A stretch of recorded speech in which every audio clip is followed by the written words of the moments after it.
Hello friends, Gaurav is back and बस सोचो, ये है सूरज जिसका तापमान है करीब करीब 5505 डिग्री सेल्सियस। हाँ, इसीलिए तो ये हमसे 150 मिलियन किलोमीटर की दूरी पर है। लेकिन अब एक मिनट, क्या अगर यही जलता भड़कता सूरज हमारे धरती पे आ जाए तो? ज्यादा सोचो मत, ये बस होने ही वाला है। और क्या, क्यों, कैसे, ये सब मत करो, आगे की वीडियो को देखो ये जानने के लिए। अगर ये सवाल आपको काफी अटपटा सा लग रहा है तो अब जरा ये सुनो। यूएस रशिया कोल्ड वॉर के वक्त दोनों ही कंट्रीज एक अजीब से कंपटीशन में लगे हुए थे कि भाई सबसे गहरा गड्ढा कौन खोद सकता है। I know it sounds weird, but इसमें जो कमाल की बात है ना, वो ये है कि सोवियत रशिया ने तो 12.5 किलोमीटर गहरा गड्ढा खोदकर अब तक का वर्ल्ड रिकॉर्ड भी बना लिया था। पर इस सब के बीच जो एक सवाल उठा ना हर एक साइंटिस्ट के दिमाग में, वो कुछ ऐसा था कि अगर कोई गड्ढा पृथ्वी के आर पार हमने खोद लिया तो हो सकता है ना कि ट्रैवलिंग का कोई नया जरिया हमें मिल जाए। जैसे फॉर एग्जांपल ग्रेविटी ट्रेन, जो आपको 47 मिनट्स में एक जगह से दूसरे जगह किसी भी दो अर्थ के पॉइंट में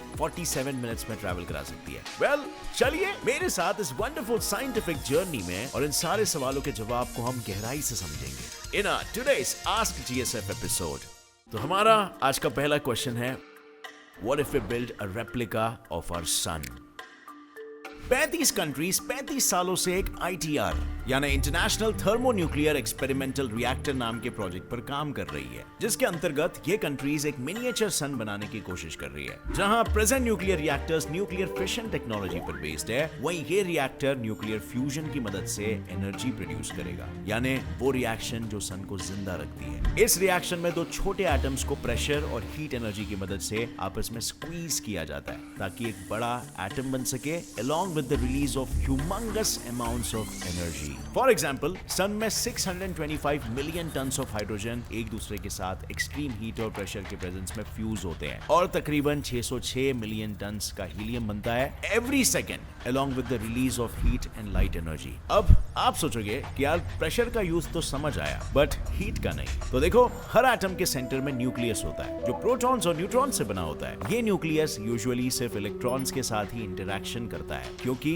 दोनों ऑपोजिटली चार्ज होते हैं। पर न्यूक्लियर फ्यूजन में हम दो एटम्स के न्यूक्लियाई को एक दूसरे से जोड़ना चाह रहे हैं, जबकि दोनों ही पॉजिटिवली चार्ज्ड है। सो उनके इलेक्ट्रोस्टैटिक रिपल्शन को ओवरकम करने के लिए हमें extreme amounts of energy provide करनी पड़ती है, जो होती है हीट के फॉर्म में। आई नो आपको लग रहा होगा कि ये कैसा सौदा है, but trust me, it is worth it. इस पावर प्लांट में अगर हम 50 मिलियन वॉट का पावर सप्लाई करते हैं एटम्स को फ्यूज कराने के लिए, तो उससे अराउंड 500 मिलियन वॉट्स तक का पावर जनरेट होगा, यानी एनर्जी एक्सपेंडिचर सिर्फ 10% है of what we are producing. और ये इसीलिए मुमकिन है क्योंकि इससे जो हीट निकलती है ना, वही आगे जाके इस रिएक्शन को कंटिन्यू रखने में मदद करती है, लाइक अ चेन रिएक्शन। यानी सन की तरह ये एक सेल्फ सस्टेनिंग सिस्टम है और इसीलिए 35 कंट्रीज इस प्रोजेक्ट में इतना इन्वेस्ट कर रही है। और जो पावर प्लांट है ना, वो 65 फुटबॉल फील्ड जितना बड़ा है और इसका कोर 3 आईफिल टावर जितना भारी है। वैसे ये पावर प्लांट बनाना जितना सिंपल लगता है उतना है नहीं। उसमें जो सबसे बड़ी दिक्कत आती है वो ये है कि इस रिएक्शन को जो हीट प्रोवाइड करनी पड़ती है ना, वो है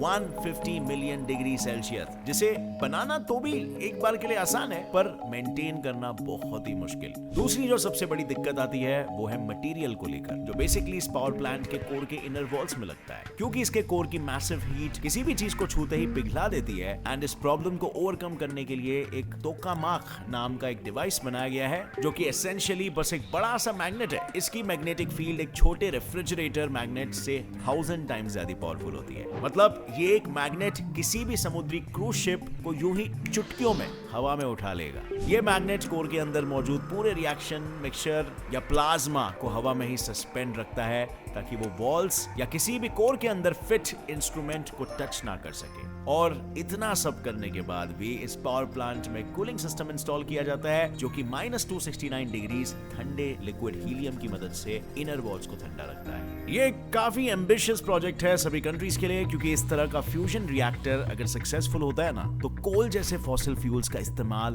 ड्रास्टिकली ड्रॉप हो जाएगा, जिससे पॉपुलेशन को कंट्रोल करने में भी मदद मिलेगी। इनफैक्ट अगर हम इस टेक्नोलॉजी के मेजर माइलस्टोन्स को अचीव कर पाते हैं, तो इवेंचुअली हम इसका साइज छोटा करके रॉकेट इंजन में भी यूज कर पाएंगे इसे, जिससे हम मार्स तक का सफर केवल 30 दिनों में कंप्लीट कर पाएंगे, एज अपोज टू 9 मंथ्स जो आज लगता है। सो फ्रेंड्स, आगे बढ़ने से पहले यार हम सब टीनेजर्स हैं एंड टू बी ऑनेस्ट हमारी नजरें होती है कि भाई डिस्काउंट कहाँ पे चल रहा है ताकि हम अपने कुछ पैसे बचा सके और अपने बारे में अच्छा फील कर सके, राइट? आज मैं आपको एक ऐसा ऐप बताता हूँ ना जिसमें आपको हर चीज में डिस्काउंट मिलेगा। इस ऐप का नाम है मैजिक पिन और जैसे आप इस ऐप में देख सकते हो अलग अलग कैटेगरीज में आपको अलग अलग डिस्काउंट्स मिलेंगे। जैसे फॉर एग्जाम्पल अगर हमने ये चेक किया कि फूड डिलीवरी में कितना डिस्काउंट चल रहा है तो ये देखो ये सारे आ गए डिस्काउंटेड रेट्स जो आपका फायदा कराएंगे और आपका समय बचाएंगे, क्योंकि यार नॉर्मल एप्स में ढूंढने में बहुत ज्यादा फ्रस्ट्रेशन होता है। मतलब इमेजिन करो यार, कोई भी नॉर्मल ऐप से अगर आप खरीदते हो तो आपको 2 घंटे लग जाते हैं डिस्काउंट ढूंढने में। यहाँ पे आपको कितना समय बच रहा है। इसमें जैसे ही आप अपने ऑर्डर का बिल अपलोड करते हो वैसे ही तुरंत आपको कैशबैक भी मिलता है। Extra 200 magic pin points for first 200 users, जहां पर 1 magic pin point is equal to 1 rupees. इन मैजिक पिन पॉइंट्स को आप कहीं पे भी शॉपिंग करते वक्त यूज कर सकते हो। और पता है अगर मैजिक पिन में आप न्यू यूजर 90 का कोड यूज करते हो ना तो आपको 90% का डिस्काउंट मिलता है अपने फर्स्ट ट्रांजैक्शन पे, मतलब ऑलमोस्ट फ्री में। सो डिसाइड कर लो कि आप कहां से फूड ऑर्डर करोगे 90% डिस्काउंट पे। So link is in the description, जाओ डाउनलोड करो मैजिक पिन ऐप नाउ। अब अगर आपको स्पेस ट्रैवल करने में मजा आता हो तो चलिए हमारे अर्थ के थ्रू भी एक जर्नी हो आए, जिसके लिए हमें लगने वाला है एक फावड़ा। But can we dig a tunnel through earth? क्या आपको पता है अगर हम बीजिंग से एक गड्ढा खोदें along the Earth's diameter और उसमें कूद जाए तो within 45 minutes प्लैनेट की दूसरी तरफ यानी कि अर्जेंटीना में पहुंच जाएंगे। And this number is 47 to be precise, but yeah we can round it off to 45। यही सेम जर्नी अगर आप प्लेन से करो तो अराउंड 30 घंटे लग जाते हैं। जब ये मोड ऑफ ट्रांसपोर्ट इतना एफिशिएंट है तो कोई भी कंट्री इस टेक्निक पर काम क्यों नहीं कर रही है? इसे समझने के लिए सबसे पहले हमें अर्थ के स्ट्रक्चर को समझना होगा। अर्थ सरफेस से लेके बॉटम तक 3 मेजर लेयर से बना होता है, क्रस्ट, मैंटल और कोर। और हर 10 किलोमीटर डीप जाने पर टेम्परेचर अराउंड 77 डिग्रीज राइज हो जाता है। और इसीलिए कोल्ड वॉर के दौरान सोवियट्स भी बस सिर्फ 12.5 किलोमीटर तक ही गड्ढा खोद पाए थे, जिसके बाद किसी ने कोशिश तक नहीं, क्योंकि प्रेजेंटली हमारे पास जितने भी ड्रिलिंग इक्विपमेंट्स हैं वो 48 किलोमीटर थिक क्रस्ट को ड्रिल करने तक कभी भी टिक ही नहीं पाएंगे। और चलो लेट्स अज्यूम कि हमने ऐसा कोई इक्विपमेंट बना लिया एंड वो इस हाई टेम्परेचर को झेल भी पा रहा है, तो क्या ये गड्ढा खोदा जा सकता है? ये भी उतना ही डिफिकल्ट है, क्योंकि सॉलिड क्रस्ट के बाद जो नेक्स्ट लेयर आता है वो होता है मैंटल का, जो कि अर्थ के टोटल वॉल्यूम का 70% है और मोल्टन रॉक्स से बना हुआ है। तो भैया बताओ अब लिक्विड में कैसे गड्ढा खोदा जा सके? चलो यहाँ भी हम मान लेते हैं कि पूरे मैंटल के थ्रू एक मजबूत पाइपलाइन हमने बना दी, तो क्या अब पॉसिबल है? क्योंकि इसके बाद आती है थर्ड और आखिरी लेयर यानी कि अर्थ का कोर, जो कि मेजरली सॉलिड आयरन से बना होता है। क्या इसका मतलब प्लान सक्सेसफुल? अभी से खुश होने की जरूरत नहीं है, क्योंकि ये कोर सॉलिड आयरन से बना होने की वजह से अर्थ की मैग्नेटिक फील्ड के लिए जिम्मेदार है और ये मैग्नेटिक फील्ड ही सन से फ्रीक्वेंटली आती हुई हीट वेव्स को रिपेल करती है। तो बिना इसके अगर इसको खरोच भी आती है तो ओजोन लेयर डिस्ट्रॉय हो सकता है और हमारा प्लैनेट कुछ ही मिनटों में फ्राई हो जाएगा। डर लग रही है, डरना भी चाहिए, पर आई नो हम ह्यूमंस हैं और हमें प्लैनेट्स के साथ छेड़छाड़ करने में तो बड़ा मजा आता है। तो चलिए हम अज्यूम करते हैं कि हम इस कोर के बीच से भी टनल खोद पाए हैं, तो अब क्या? अब तो हमें बस सेम पाथ उल्टा फॉलो करना है to reach the other side, right?